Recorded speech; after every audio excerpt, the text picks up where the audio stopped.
Hello everyone, and welcome to Coming Soon Movie News with Niklsun. I'm your host, and on this show we're going to be breaking down all of today's movie news and kind of giving a little bit of background into what it all means for the production in general, such as casting decisions, trailer announcements, director announcements, and things like that. So, without any further ado, let's get into today's topics. And the first topic we have to talk about today is involving Marvel's Phase 3 and kind of what's all going to culminate with that. So, the first thing that we know about Phase 3 is the fact that Ant-Man is going to lead it off in July of 2015. Outside of that, and the fact that it will end with Avengers 3. Outside of that, we don't really know anything concrete. Now, Marvel has optioned Thor 3 and Captain America 3 to be created. Now, we don't know exactly if they're going to be part of Phase 3 or not, especially with Chris Evans now coming out and stating that after Avengers 2, that's his contract's up, essentially. He no longer is obligated to appear in any more Marvel movies as Captain America. Now, they can do what they did with Robert Downey Jr. and re-sign him for a few more films, but if this is the case, then we may see Captain America 3 be pushed to Phase 4. Or even maybe further down the line. Now, Captain America, the Winter Soldier, from what I'm hearing, and I'm going to get into that in a little bit, is apparently very good. So I can see Marvel really wanting to strike fire while it's hot and try to recapture the flame that they got with this new one. But other things that we know about it are the fact that supposedly Thor 3 and Captain America 3 are supposed to be involved in Phase 3 in some capacity. They've already confirmed the writers from Thor 2 are coming back to write Thor 3. The writers and the writing team and the directing team for Captain America Winter Soldier are coming back to do Captain America 3. So they're trying to keep as much of those storylines, even though all the films are connected, they're really trying to make sure that all of their own solo films are actually connected as well. So having the same team working on 1, 2, and 3, because the writers from number 1 came back and wrote the first draft of number 2, and I believe that was rewritten, and now they're going on to write number 3. But the main thing about this is that there's one spot still remaining. So we have Ant-Man confirmed for 2015. 2016 most likely will be Captain America 3 and Thor 3 unless something else changes. But the last spot that's left open, many people are assuming, and even Kevin Feige, the head of Marvel film productions, has come out and stated that they really have an aspiration of doing this, which is Doctor Strange. And so Doctor Strange is a really interesting feature only because it's very unique and very different from anything else that Marvel has done, especially considering the pedigree of people that they're looking at getting to direct. And that's where today's story comes in, because they've actually according to online sources, this isn't confirmed by Marvel or anything of that sort, but they've narrowed down their top list of directors down to 3 names. And the 3 names are Jonathan Levine, who directed the movie 50-50 with Seth Rogen and Joseph Gordon-Levitt, and also directed last year's Warm Bodies, the zombie retelling of Romeo and Juliet, which I actually thought was quite good. If you watch it, it's quite funny. Rob Corddry's in it, as anyone would know from Harold and Kumar Harold and Kumar Escape from Guantanamo Bay, and he's been in a few other things. He guest starred on Community a couple of times, but very funny movie. A lot of heart, ironically, considering it was about zombies, but I felt that he did a really good job with it. One of the other names on the list is Mark Andrews. Now, he directed Brave, which I wasn't particularly a fan of. Now, I also wasn't the demographic of that movie, but I didn't feel that the movie itself was very good. I mean, it did win the Oscar, but I believe that was more political than anything because it was a Pixar film. It was the only Pixar film of that year, so they felt that to nominate it, and most people liked that. It also wasn't a very strong year. I was just surprised, though, that it did win over Wreck-It Ralph, which I felt Wreck-It Ralph should have definitely won. But the last name, and the one who's apparently the front runner, is a man named Scott Derrickson. Now, Scott Derrickson is mostly known as a horror director. He's directed the movie Sinister that came out just either last year or the year before. He's got a new movie coming out called Deliver Us from Evil, and he also directed the remake starring Keanu Reeves of The Day the Earth Stood Still. So he's got a little bit of knowledge dealing with high special effects and big budget movies. So he's currently the one that the studio is looking at the most for the role of the director. So it'll be interesting to see if they actually go this route, because if they do, this marks a very big shift in tone from all the other Marvel movies. If they're going with more of a horror director, now he may have had a pitch for this movie that's completely separate from any of his other work. I mean, look at Mark Webb. Mark Webb directed 500 Days of Summer, and the next movie he went on to direct was The Amazing Spider-Man. So they can change their styles when it suits a specific film. But if they're looking for these types of guys, and a lot of them do have either very, very big fantastical backgrounds, or they have kind of horror, supernatural elements in their background of film. So If I was to choose between all of these three right now, I would go with Derrickson only because he's shown his pedigree in his films. He's shown that he is growing as an artist and as a director. So I think that he would have the most room to work with when it came to the movie. He would have a lot of unique ideas that could really serve the story. But also, I feel that out of the other guys who are working on it, I mean, Mark Andrews, the only one that he's really known for is an animated film, which to me at least is a completely different medium because you're dealing with everything that you create on a page. Same with a fully CGI film. That to me is a little bit different than actually doing live action and having to integrate live action with the special effects. So my choice would have to be Scott Derrickson just because of his work, but a close second would have been Jonathan Levine because, again, I thought 50-50 was a great movie. And Warm Bodies really surprised me because I thought it was just going to be kind of a dumb, silly comedy. And it was a lot more than that. It was a lot more heart, a lot more character development than I thought would see. And it was a really good twist on the zombie genre, which has kind of gotten a little stale as of late. So hopefully we'll hear some more information about this. I have a feeling this is all going to be announced at Comic-Con, that Phase 3 is this movie, this movie, this movie, this movie. This is the director and writers, and this is the cast, and all that jazz. And so I have a feeling that we're going to hear a lot more about this at Comic-Con, and they'll probably come out with the official announcement then. So got a few months to wait, so let's move on to the next topic. And the next topic is kind of connected to the last one. As I mentioned earlier, Captain America the Winter Soldier last night just had its world premiere for press, and a lot of people came out. They're under embargo right now, so that they can't write reviews. They can't release their reviews online, but they're allowed to tweet about it. They're allowed to tweet about their reactions and talk about their reactions to the film. One person in general, Steve Weintraub, also known as Frosty from the website Collider, he tweeted out that the Captain America sequel blew me away. Movie has a fantastic script, amazing action, and great character moments. Just about perfect. And many other online critics are praising this movie to be possibly the best Marvel movie to date, even surpassing the Avengers. So I knew after seeing the first trailer and after seeing the type of promotion that they're running with this movie that it was going to be good. When the Russo brothers came in, the guys who actually do Community, which is, that's again a really nice juxtaposition of talent. The guys who do this great comedy show, but it's a genre show. Anyone who's watched it knows that they have episodes that deal with horror. They have episodes in a comedic way, but they deal with horror, they deal with action, they deal with all of these different elements in this really small scale show. So these guys really do know how to tell a tight-knit story with these elements. And the fact that a couple of months ago they announced that these guys were going to be coming back and directing the third one, that right there meant that they had confidence in these guys. They wouldn't say that these guys are coming back unless they felt that they had really struck gold with this sequel. And from what I've been hearing online, I cannot wait for this movie. This movie looks phenomenal.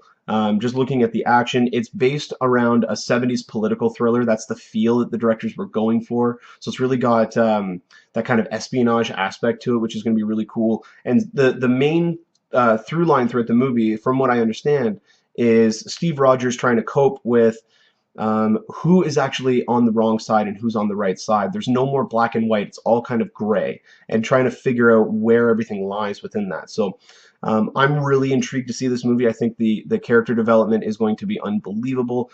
This is going to be, with the exception of Avengers, this is going to be one of the last times we're going to see Black Widow for a while, because Scarlett Johansson is now pregnant. So with her co-leading the movie and then also bringing in Falcon, this is kind of a mini Avengers movie, and it also ties directly into Avengers Age of Ultron. Guardians of the Galaxy is, they've labeled it almost like a one and done, when it's not really that. It will connect to the Marvel Cinematic Universe, but it's not, they're not going to tie directly into Avengers Age of Ultron. That is Captain America's job, and the things that happen in this movie will directly impact Age of Ultron. So we're really going to get a taste of what's to come with the next Avengers movie when we see Captain America, which will open up on April 4th. But as of right now, from what I've been hearing from a lot of people who I trust their opinions, I really do. They're not just standard critics who say that the cinematography was great in this area, or I really loved the lighting in this area. No, these are film fans. These are the people who look for the types of action sequences, the character development, but they're not necessarily required to have the character development. It's just when you see that on top of everything else and seeing the quality that you've seen from all the other movies, it really boasts well. And them saying that this could potentially be the best film of the Marvel Cinematic Universe up to date, that really has me excited. So I'm very interested to see this movie. Cannot wait for it to come out. And Hopefully, we're going to see some of the actual full-fledged reviews before the movie comes out. But if not, we only have about 3.5, 4 weeks to wait. So, not that much time left. But I'm really eager to see this movie. That and Guardians of the Galaxy. I love what Marvel's been doing with their strategy so far, and I hope they continue it. And we know that they have a target of 2021 so far that they've already reached for what movies they would like to come out. Now, again, those could be adjusted. They might swap a movie out here and there to make room for someone's schedule or someone's contract or whatever the case may be, but we do know that they have plans all the way up to 2021. So we got enough Marvel movies coming in the next 7 years to hold us off. So with that in mind, I hope that the Captain America is as good as people are saying. I don't see why it wouldn't. Everybody is just raving about it. It's getting extraordinarily good reviews. So I'm very excited to see this movie. So let's move on to the next piece of information. The next piece today is dealing with the remake or reboot of Fletch. Now, anyone who's not familiar with Fletch, it was a movie series in the 80s that starred Chevy Chase as the character. He's a private investigator who, as the tagline stated, that he wears more disguises than he does actual work. So he's always known for putting on a weird disguise and really kind of being the private detective, but a comedic kind of action comedic version of that, more so on the comedy side. Now, this movie's been trying to be made for well over 10, 12, 13 years. I remember when I first started reading about movies, just when I was just a little kid, I was hearing about Fletch 1 and them trying to remake Fletch 1. And at one point, Kevin Smith was actually signed on to direct and write the movie, and he was actually going to have Jason Lee, who was his good friend and star of Mallrats, and he cameoed in, well, he was in Chasing Amy, and he cameoed in Jay and Silent Bob Strike Back. He was going to have him play Fletch, and I thought that was a really great role at the time. However, as far as I remember, the Weinstein brothers, who were in control of that franchise, didn't think that that Jason Lee was going to be a formidable star, that a lot of people were actually going to be drawn to him, and that the movie would be a huge success. So it ended up being put back into development and went into what's known as development hell, where the movies basically just said, okay, yeah, we're going to try to do this, and then they just never go anywhere. So that movie was stuck in there for a long time, but now it looks like it's got a bit of a resurgence as Jason Sudeikis, or Sudeikis, sorry, who from Horrible Bosses and from We're the Millers, has been cast as Fletch in the reboot, or as they're calling it right now, a prequel. And I don't really know how they're going to do the prequel aspect, because that would mean that they have to have the movie set in the 70s. Unless they mean that based on the original stories that were told, this is going to be a movie that is set before then and kind of showing how he became who he was, and then leading into the books and novels that the original movies were based off of. But they did come out and say that the character himself was going to be more based off of the novelization than it was going to be from the actual movies, from Chevy Chase's versions. So, and they also did say it's going to be more of an action comedy. Which really has me intrigued, because I've been hoping for Jason Sudeikis to actually get involved more in those roles, especially from We're the Millers. Anyone who's seen We're the Millers knows that it's absolutely hilarious, and he has the perfect timing for this type of comedy. He really would be great to, even in a movie, play Chevy Chase's son, or to have some sort of familial representation from them together. I think that they would play really well off of one another. But him being a really good replacement really definitely does go very far in boasting this movie to not only being made, but actually being good. They've been trying to get this movie made for a long time. Like, again, they were almost going to make it, I believe, 10 years ago. I think back in 2004, they were going to start filming. And then that got put on the shelf. So then Kevin Smith went and made Zack and Miri Make a Porno. That was the one that he wanted to really make at the time, but he was really trying to get this movie made. It got canned, so he went and did that. So this movie now being made, again, they came out and said that, yep, Jason Lee looks like he's the front runner to play, and we got Kevin Smith directing it, and then it got shelved. So there's no telling as to whether or not this movie's actually going to fully go ahead, and I'm not going to really hold my breath until filming actually starts, because that means that the movie is going to happen. When they look at Batman vs. Superman, 2 months before it was going to start filming, they pushed it a year. Now, that's such a big property that they would never can it, but the other movies have had that happen, especially right around the writer's strike. When the writer's strike was happening, there were a lot of movies. There was one called Pinkland that was going to be Oliver Stone movie with Channing Tatum, and who else was going to? I think Bruce Willis was going to be in it, and there were a few others, and it was going to be about Vietnam and another Oliver Stone movie in Vietnam, and that's where he's really excelled as a director. And that was a movie that unfortunately just got canceled Pinkville. That was what it was called, not Pinkland, Pinkville. And and that was going to be a really interesting look at kind of almost like a remake of Platoon, but more modern. Very similar aspects to Platoon, but that would have been his wheelhouse, and that would have been a really great film. But unfortunately, that was one of the casualties of that, as was something like this, where you just have all these movies that could potentially come out, and then all of a sudden, for whatever reason, the rug gets pulled out from underneath them. So, no telling as to whether or not this will actually go before cameras, but I have a feeling that we have a pretty good shot of it. So, and the last movie news today, this is more of a rumor than anything. It's what I like to call the regular Star Wars rumor of the week. As most of you know, J.J. Abrams is going to be directing the new and upcoming Star Wars Episode 7, which will be released in December 2015. So, one thing that's really great about this movie that we know for sure is that they're building a lot of practical sets, which means it's not going to be the green screen extravaganza that the last two Star Wars prequels were, where everything is created in the computer except for the people standing there. And even at that point, half the people standing there were created in the computer. So we know that they're creating a lot of these sets in real, like they're actually building them. One, I don't know if this would be classified as actual fact or if it was more a rumor, but somebody did come out and say several months ago, I think about 5-6 months ago, that they saw a full-size model of the Millennium Falcon being constructed at Pinewood Studios in London, which is where they're going to be shooting the movie. Now, a lot of people have speculated that the Millennium Falcon is going to be in it, which is actually what's leading me to the rumor right now, mainly because the original trio looks to be the main focus of the movie. So we have Luke, Han, and Leia. And the main rumor comes out from Carrie Fisher. Now, Carrie Fisher's been very vocal about this series so far, and especially the remake, saying, "Oh yeah, we're in it.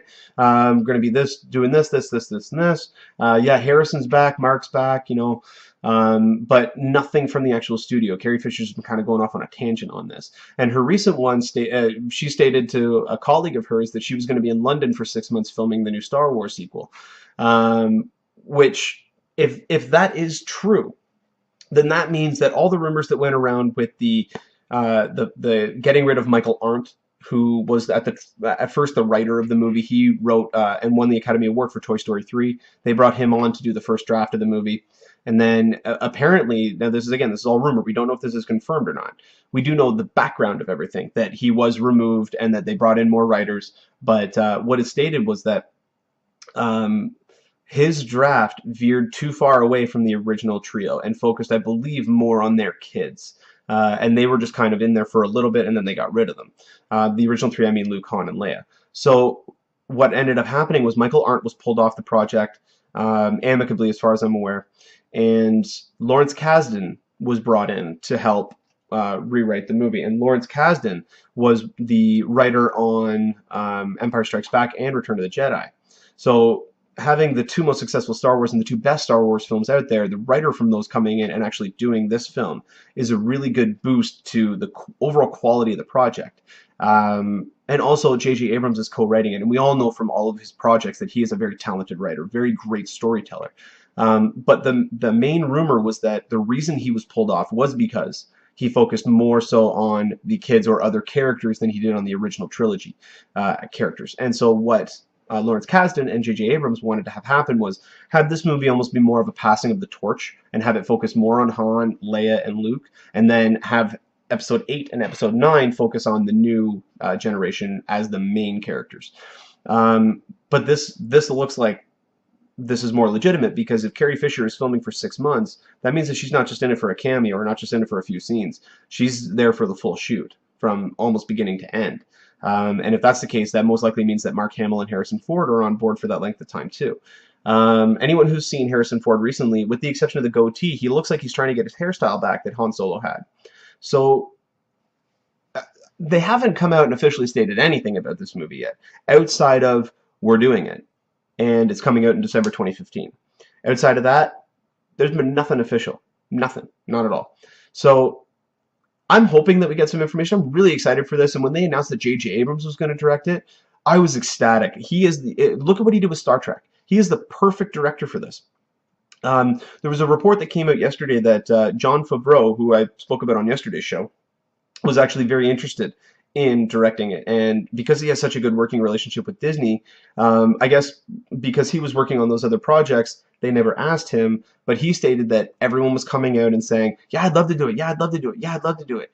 And even though he really did, he said that he wouldn't be able to turn it down if it was offered to him. He would have loved to have done it, but he is very happy with the direction that they're going so far. And the fact that J.J. Abrams is directing it with the Star Wars prequels the way that they are, or sorry, the Star Trek movies the way that they are, that it makes a little bit more sense for him to do it as opposed to someone like Jon Favreau, who does have um, a background in visual effects movies, but not necessarily in the greatest storytelling. I mean, Iron Man was great, but looking at some of the other films he's done, the storytelling aspect hasn't been very good. And with something like Star Wars, to take the taste out of the original prequels, we need to have a great story and someone who knows how to tell that. And I do think that they chose the right choice there with J.J. Abrams, but until we actually see some footage, until we see the movie, we're not going to know 100%. But I'm hoping we get an announcement sometime soon. I'm hoping they don't wait till Comic-Con. That's really far away in terms of when the movie's going to start production, which is supposed to start, I believe, in either April or May.